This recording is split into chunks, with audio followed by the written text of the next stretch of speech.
একটা ইস্যু সামনে এলে আরেকটা সামনে এনে ওটাকে ধামাচাপা দিয়ে দেওয়া, ওই অভিজ্ঞতার কারণে কিন্তু তারা এরকমটি ধারণা করতেই পারেন। ধারণা করা খুব অযৌক্তিক নয়, কারণ আমরা এখানে ইস্যুটাকে ব্যবহার করি টিস্যুর মতো। প্রয়োজন মতো ইস্যুটা সামনে আনি, আরেকটা ধামাচাপা দিই। এমনটি শোনা যাচ্ছে যে বাংলাদেশের সঙ্গে ভারতের যে চুক্তি হলো, এই চুক্তিকে ভিন্ন খাতে নেওয়ার জন্য কোঠা আন্দোলন অথবা শিক্ষকদের আন্দোলন শুরু হয়েছে। আপনি কি বলবেন? যারা বলছেন তারা তো অভিজ্ঞতার আলোকেই বলছেন, কারণ আমাদের এখানে একটা প্রবণতা আছে, একটা ইস্যু সামনে এলে আরেকটা সামনে এনে ওটাকে ধামাচাপা দিয়ে দেওয়া, ওই অভিজ্ঞতার কারণে কিন্তু তারা এরকমটি ধারণা করতেই পারেন। ধারণা করা খুব অযৌক্তিক নয়, কারণ আমরা এখানে ইস্যুটাকে ব্যবহার করি টিস্যুর মতো। প্রয়োজন মতো ইস্যুটা সামনে আনি, আরেকটা ধামাচাপা দিই। ঠিক এই মুহূর্তে আপনি চমৎকার প্রশ্ন করেছেন। এই মুহূর্তে আমাদের আলোচনা করার কথা ছিল কি নিয়ে? মাত্র বাজেট গেল, তাহলে আমাদের বাজার পরিস্থিতি নিয়ে তো কথা বলা উচিত ছিল। দ্রব্যমূল্য, মূল্যস্ফীতি, এগুলো ছিল আমাদের কাছে অত্যন্ত প্রাসঙ্গিক। কিন্তু ইস্যু এখন আর তৈরি করতে হয় না, ইস্যু চলে আসে। ঠিক এই প্রাসঙ্গিকতার মধ্যে আমরা সামনে চলে আসলো কি? ছাগল, অর্থাৎ লুটতরাজ, দুর্নীতি। সামনে চলে আসলো কি? একজন এমপি হত্যা। সামনে চলে আসলো কি? জেনারেল আজিজ সাহেব। সামনে চলে আসলো সাবেক পুলিশ প্রধান বেনজির সাহেব। ওনারটা শেষ হতে না হতেই মতি সাহেব। অর্থাৎ ঘটনার যে একটা ঘনঘটা যেটা বলে, একটার পর একটা কিন্তু আসছে। আমরা কিছুদিন এটা নিয়ে কথা বলছি, ঠিক এটা আন্ডান রেখেই আরেকটার মধ্যে পড়ে যাচ্ছি। যে কারণে যারা ধারণা করছেন যে চলমান গুরুতর ইস্যুগুলো অথবা ভারতের বিষয় যেটা বললেন, যে সেটাকে ধামাচাপা দিতে হয়তোবা এই ইস্যুগুলো সামনে নিয়ে আসা হয়েছে। তো এখন আমার প্রশ্ন থেকে যায়, ইস্যুগুলো সামনে নিয়ে আসা হয়েছে নাকি ইস্যুগুলো নিজেই চলে এসেছে, নাকি এইসব ঘটনা কেউ তৈরি করছে? এই প্রশ্নগুলো থেকে যায়। আর যারা এই ধারণা করছেন তাদেরকে দোষ দেয়া যায় না, এবং অমূলক নন। তারা তাদের ধারণা দৃষ্টেই বলছেন যে ইস্যু দিয়ে ইস্যু ধামাচাপা দেয়া, সেটাই হচ্ছে বোধহয় তাদের মূল কথা। বাংলাদেশের মধ্যে দিয়ে ভারতের রেল চললে আমাদের কি কি সমস্যা আমরা পড়ব? সেটাও সাম্প্রতিক বিষয়, আদি তর্কের বিষয়, রাজনৈতিক বিষয় এবং কূটনৈতিক বিষয়। প্রথমত ভারত প্রশ্নে আমাদের এখানে দু ধরনের দুটো অ্যালার্জি আছে।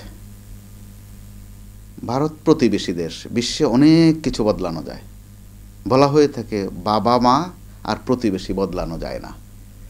তো ভারতের সাথে সম্পর্ক দু রকমের। একটি ৭১-এ ঐতিহাসিক সম্পর্ক, রক্তের সম্পর্ক। তাদের অবদান আছে আমাদের ৭১-এর মুক্তিযুদ্ধে, অথবা যদি বলেন দেশ স্বাধীন করার বিষয়ে। এই সিম্পল বিষয়টাকে আমরা কিন্তু নানাভাবে ব্যাখ্যা করতে গিয়ে অপব্যাখ্যা করি, বাড়তি কথাও বলি। ভারতের সাথে আমাদের সম্পর্ক চমৎকার, এই হচ্ছে মূল মেসেজ। কিন্তু এতটুকু বলতে গিয়ে আমরা বলে ফেলি স্বামী স্ত্রীর সম্পর্ক, অর্থাৎ অতিরঞ্জিত করার একটা প্রবণতা আমাদের মধ্যে ভর করেছে। আবার অতিরঞ্জিত কথাকে সামনে এনে পুঁজি করে সেটাকে ভিন্ন ব্যাখ্যা দেওয়ার এক প্রবণতাও আমাদের দেশে আছে।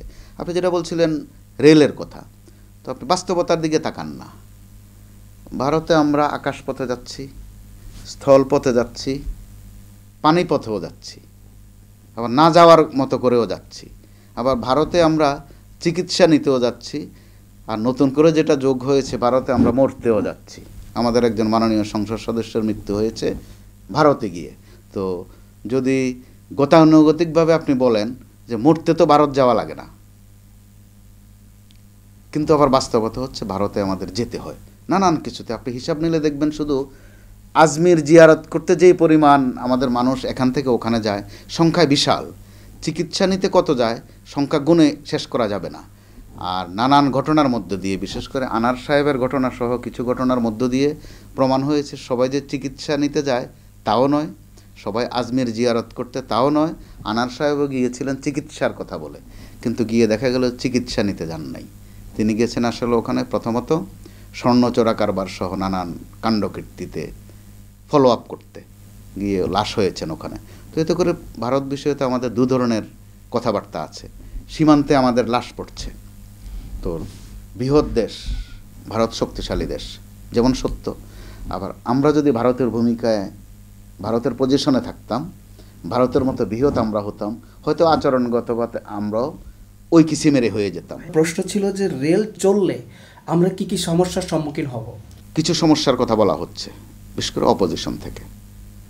তো তারা যেভাবে বলছেন আমি ওভাবে দেখছি না। তারা বলছেন এই ট্রেনে যদি মালামাল আসে, অবৈধ মালামাল আসতে ট্রেন লাগে না, অবৈধ মালামাল হাতে হাতেও আসে, নিয়মিতই আসে। তাহলে অবৈধ বলতে কি বলবো? বৈধ অবৈধ এখানে আপেক্ষিক। ভারতীয় প্রচুর মালামাল কি এদেশে আসছে না?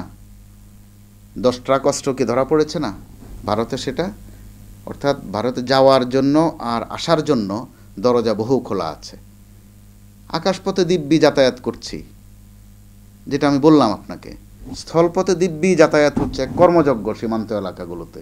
তো সেখানে ট্রেনের লক্ষ্য বা উপলক্ষ্য এর চেয়ে খুব ব্যতিক্রম হবে সেটা মনে করা যায় না। তো এখানে সুবিধা কে বেশি পাবে, কে কম পাবে, সেটা নিয়ে প্রশ্ন মূলত। বর্তমানে যারা ক্ষমতায় আছেন তারা না থাকলেও, এই ক্ষমতাসীনরা না থাকলেও, অন্য কোনো ক্ষমতাসীন থাকলেও ভারতের সাথে যোগাযোগ ডে বাই ডে আসলে বাড়বেই। এটাই স্বাভাবিক। বিশ্বায়নের এই যুগে একা থাকার সুযোগ নাই। তো এখন আপনার প্রশ্ন একদম যৌক্তিক, লাভ কতটুকু, লোকসান কতটুকু। তো সুনির্দিষ্ট বলতে হয়তো আরও সময় লাগবে, কিন্তু এখানে মোটা দাগে আপনি বলতে পারেন তারা বৃহৎ রাষ্ট্র এখানে কোনো ইবাদত করতে আসছে না, কোনো সদকা দিতে আসছে না, কোনো ভলান্টারি সার্ভিস দিতে আসছে না, প্রয়োজনেই আসছে। তো প্রয়োজনটা কার বেশি? প্রশ্নটা কিন্তু ওখানে। নানান বিশ্লেষণে দেখা যায় এই যাতায়াতের বিষয়ে কখনো কখনো আমাদের চেয়ে ভারতের প্রয়োজনীয়তা বেশি। সেই ক্ষেত্রে ট্রেনেরটার মধ্যে, রেল যোগাযোগের মধ্যে কে বেশি বেনিফিশিয়ারি হবে, এই পর্যন্ত যেসব তথ্য আসছে, একদিকের তথ্য হচ্ছে ভারত বেশি বেনিফিশিয়ারি হচ্ছে। তাদের যে 7 রাজ্য অথবা আরও যেই ভৌগোলিক অবস্থানটা, এই যাতায়াতটা তাদের জন্য সুবিধা। তো সুবিধা কে না চাইবে? একবারেই বললাম, আমরা তাদের মতো পজিশনে থাকলে, ভৌগোলিক অবস্থানে থাকলে আমরা ওই সুযোগ চাইতাম। কিন্তু আমরা যেহেতু এখন ছোট, আমরা কিছু হিস্সা নিয়েই সন্তুষ্ট থাকতে হয়। এটা হচ্ছে এক নিষ্ঠুর বাস্তবতা। হিস্সা অর্থাৎ আমরা ভাগে কি পেলাম, কম পেলাম না বেশি পেলাম, ওই অঙ্কের দিকে আমাদের আর যাওয়ারও বাস্তবতা হয় না। পেয়েছি সেটাতেই সন্তুষ্ট। ভারত বেশি পাচ্ছে বিভিন্ন চুক্তিতে বলেন, সমঝোতায় বলেন, কিন্তু এগুলো নিয়ে বাজারে যে তর্ক বিতর্কটা হচ্ছে, বিশেষ করে দুটি দলের মধ্যে, দুটি দলের কেউই কিন্তু যৌক্তিক প্রশ্নে আসছেন না। অপোজিশন থেকেও এমন এমন কথা বলা হয় যেটা আবার ক্ষমতাসীন থেকে হাস্যকরভাবে উড়িয়ে দেওয়া হয়, খুব দুঃখজনকভাবে, খুব হালকা কথাবার্তা। কিন্তু এত গুরু গম্ভীর একটা বিষয়ে সুন্দর করে আলোচনা হতে পারে, রাজনীতিতে তর্ক বিতর্ক হতে পারে, এবং হওয়াটাই উচিত, এবং হওয়ার মধ্য দিয়ে অর্জন হয়। কিন্তু আপনি দেখেন খেয়াল করে, সুনির্দিষ্ট কোনো আলোচনা কিন্তু কারো মধ্যেই কেউ নাই। অপোজিশন থেকে সোজা বলে দেওয়া হচ্ছে যদি না অস্ত্র আসে, অস্ত্র আসতে কি ট্রেন লাগে? অস্ত্র আসতে ট্রেন লাগে না। অবৈধ মালামাল আসে যদি, ট্রেন লাগে না। আনার বহু রুট আছে, বহু রাস্তা আছে। কিন্তু আপনার মতলব কি, সেটা হচ্ছে মূল কথা। আমাদেরকে আপনি ঠকাচ্ছেন কি না, কত ঠকাচ্ছেন, মাত্রাগতভাবে কি, সে আলোচনা কিন্তু নাই। আপনার বাজারে খেয়াল করে দেখেন, আমাদের দেশের 3 দিকে ভারতের সীমান্ত, বা 3.5 দিকে বলতে পারেন। তো তাদের প্রভাব বেশি, কিন্তু আমাদের মধ্যে দেখা যায় সেটা নিয়ে যৌক্তিক আলোচনা না করে আমরা অবান্তর আলোচনায় থাকছি, সময় নষ্ট করছি। সর্বশেষ গতকাল যে আমাদের লাশ পড়লো সীমান্তে, আপনি দেখেন, ভারত বক্তব্য দেওয়ার আগেই এ ধরনের ঘটনায় আমরা নিজেরা বক্তব্য তৈরি করে ফেলি, বলি যে গরুচোর যে মারা গেছে সে গরুচোর ছিল, অর্থাৎ নিজেই ব্যাখ্যা তৈরি করে ফেলি। আগে হয়তো সীমান্ত বৈঠক হতো নিয়ে, বর্ডার মিটিং, বা আমাদের তাদের বিএসএফ এর সাথে আমাদের বিজিবি বা একসময় বিডিআর যেটাকে বলতাম, কথাবার্তা হতো, এরপর একটা স্পিচ আসতো। কিন্তু আমরা এখন কথা নিজেই তৈরি করে ফেলছি। বর্ডারে আমাদের যে থানাগুলো আছে, থানার ওসি সাহেবে বলে দিচ্ছেন, থানার ওসি সাহেব রায় দিয়ে দিচ্ছেন যে সে চোরাকারবারে ছিল। তো ধরেন যে আপনি, হ্যাঁ চোরাকারবারি ছিল বা গরু চোরে ছিল, এই জন্য তাকে হত্যা করা ফেলা সঠিক ছিল, সেটাই তো বলতে চাচ্ছেন। এই প্রবণতাটা ভালো নয়, এটা অসম্মানের। ঠিক রেল নিয়ে বা রেল যোগাযোগ নিয়ে যা হচ্ছে, যৌক্তিক আলোচনায় আমরা কিন্তু কেউই যাচ্ছি না। আবার বিষয়টাতে স্পর্শকাতর।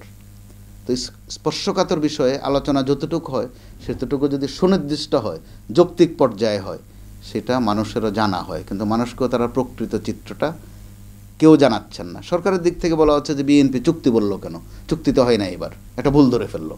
তার মানে বিএনপি যা বলছে এগুলো কোনো কথাই না। আপনি একটা ভুল ধরে ফেললেন যে আমরা তো সমঝোতা হয়েছে। সমঝোতা আর চুক্তি অনেকটা কাছাকাছি, যদি আপনার নিয়ত পরিষ্কার থাকে। কোনো পক্ষের সাথে যদি কারোর সম্মিলনটা চমৎকার হয়, ওখানে চুক্তি আর সমঝোতা কাছাকাছি অর্থই বহন করে। আবার কখনো কখনো সমন্বয় চমৎকার থাকলে, বোঝাপড়া ঠিক থাকলে চুক্তি বা সমঝোতার বাইরেও অনেক কিছু হয়। কিন্তু আমরা জটিল করে ফেলছি শুধুই রাজনৈতিক কারণে, শুধুই রাজনৈতিক কারণে।